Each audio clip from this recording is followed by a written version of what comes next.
चिलचिलाती धूप, आसमान से बरसती आग और फटी हुई जमीन। जंगल में ऐसा हाहाकार मचा था कि परिंदे उड़ना तो दूर, सांस लेने के लिए भी तरस रहे थे। बरगद के पेड़ की छाया भी अब गर्म हवाओं के थपेड़े दे रही थी। हाँ, रानो, मेरी सहेली, अब तो ये मिट्टी का मटका घर भी तवे जैसा गर्म हो गया है। मेरे नन्हे बच्चों का बुरा हाल है। राम राम भाई, मेरी तो चोंच भी सूख गई है। अगर यही हाल रहा तो हम सब भून जाएंगे। घबराओ मत टुनटुनी, कुछ तो करना ही होगा। मैंने कल पहाड़ों की चोटी पर एक गुफा देखी थी जहाँ सूरज की किरणें नहीं पहुँचती। वहाँ एक झरना पूरी तरह बर्फ बन चुका है। मैं वहीं जा रही हूँ। कालू कौवा पेड़ की ऊंची डाल से झांकते हुए बोलता है। अरे वाह रानो, बर्फ! इस गर्मी में तो बर्फ सोने से भी महंगी है। जा जा, देखूं तो सही तू क्या गुल खिलाती है। रानो चिड़िया जब ऊंचे बर्फीले पहाड़ों पर पहुंची तो उसकी मुलाकात सफेद मखमली पंखों वाली बर्फीली कबूतरी से हुई। बर्फीली बहन, नीचे जंगल में मौत का सन्नाटा है। प्यास और गर्मी से पंछी मर रहे हैं। क्या आप मेरी मदद करेंगी? रानो, तुम इतनी दूर इस तपती धूप में आई हो। देखो, यहाँ की ठंडक ही हमारी जान है। अगर मैं तुम्हें बर्फ दूंगी तो वो नीचे जाकर पानी बन जाएगी। तुम उसे सहेजोगी कैसे? मैंने तकनीक सोची है। बस आप मुझे वो नीली बर्फ की सीलियाँ लाने में मदद करें जो सदियों से इस गुफा में जमी हैं। ठीक है, तुम्हारी हिम्मत देखकर मैं मना नहीं कर सकती। लेकिन याद रखना रानो, बर्फ का स्वभाव है पिघलना और आग का स्वभाव है जलना। जीत उसी की होगी जो धैर्य रखेगा। चलो, मैं अपने मजबूत पंजों से इन भारी ब्लॉक्स को नीचे पहुंचाने में तुम्हारा साथ देती हूँ। नीचे जंगल में रानो और बर्फीली चिड़िया ने मिलकर बर्फ की दीवारें खड़ी की। रानो, इन सिल्लियों को जोड़ते समय बीच में पहाड़ी काई लगाओ। इससे ठंडक अंदर ही कैद रहेगी। और सुनो, सूरज की पहली किरण पड़ने से पहले इसे घास और पत्तों से ढकना मत भूलना। जी बहन, आपने जो सिखाया है वही इस शीतल महल की जान है। वाह भाई वाह, ये तो इंद्रलोक का महल लग रहा है। बर्फीली बहन, आपका शुक्रिया जो आप हमारे लिए पहाड़ से स्वर्ग ले आई। ये तो करिश्मा है। यहाँ बैठते ही मेरी थकान मिट गई। कालू कौवा पेड़ के पीछे से बुदबुदाते हुए बोलता है। अरे, ये रानो तो बड़ी होशियार निकली। अगर मैं इसके घर का कोना तोड़ लूं तो उसे कूटकर चूसकी बना सकता हूँ। एक एक चूसकी 2-2 दानों में बेचूंगा।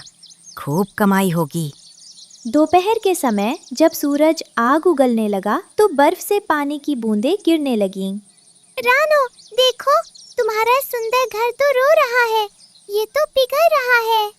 रानो, जल्दी करो, सूरज अब अपनी पूरी ताकत पर है। ये देखो, कोने की दीवार कमजोर हो रही है।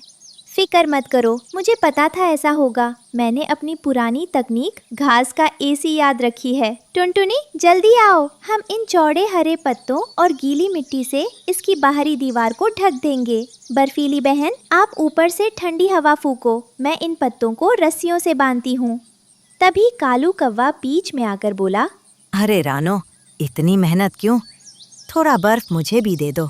मैं इसे धूप से बचाकर सुरक्षित जगह अपने पेट में रख लूं।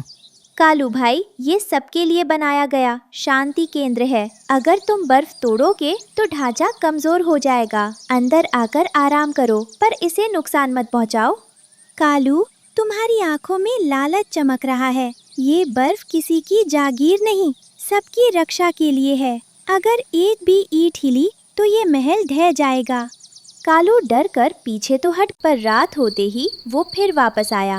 रात के सन्नाटे में कालू ने जैसे ही मुख्य आधार वाली बर्फ को अपनी चोंच से मारा, पूरा महल हिल गया। सब सो रहे हैं, अभी मौका है। अगर नीचे वाला बड़ा ब्लॉक निकाल लूं तो कल सुबह तक ढेर सारी चूसकी तैयार हो जाएगी। कौन है वहाँ? कालू भाई, ये क्या कर रहे हो? रुक जाओ, पूरी छत गिर जाएगी।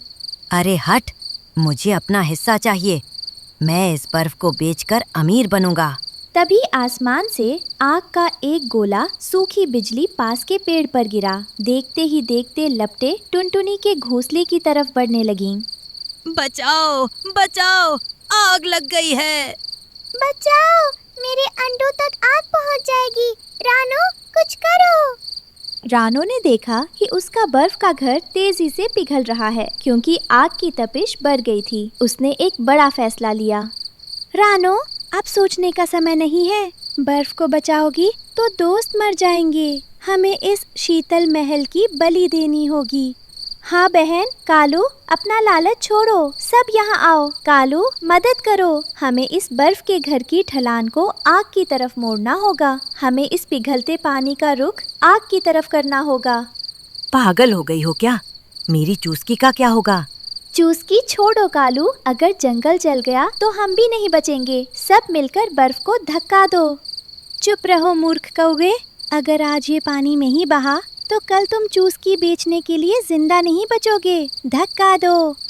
रानो ने घर की सुरक्षा के लिए लगाए गए पत्तों को हटा दिया। गर्मी पाकर बर्फ तेजी से पिघली और पानी की एक तेज धार आग की तरफ बहने लगी। रानो और उसके दोस्तों ने मिलकर गीली मिट्टी और पिघले हुए बर्फ के ठंडे पानी से आग पर काबू पा लिया। सुबह हुई, आग बुझ चुकी थी। सबके घर सुरक्षित थे, लेकिन रानो का शीतल महल अब पिघलकर एक छोटे से पानी के कुंड में बदल चुका था।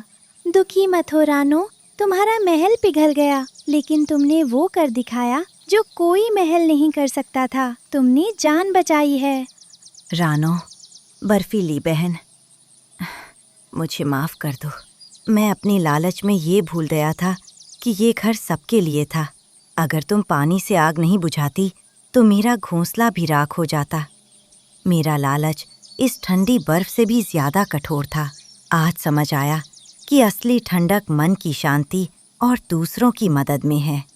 रानो, तुम्हारा घर तो चला गया, अब तुम कहाँ रहोगी? घर मिट्टी या बर्फ का नहीं होता टुनटुनी, घर प्यार और सुरक्षा का होता है। गर्मी का कहर टूट गया। जंगल के सभी पक्षी रानो के चारों ओर इकट्ठा हो गए।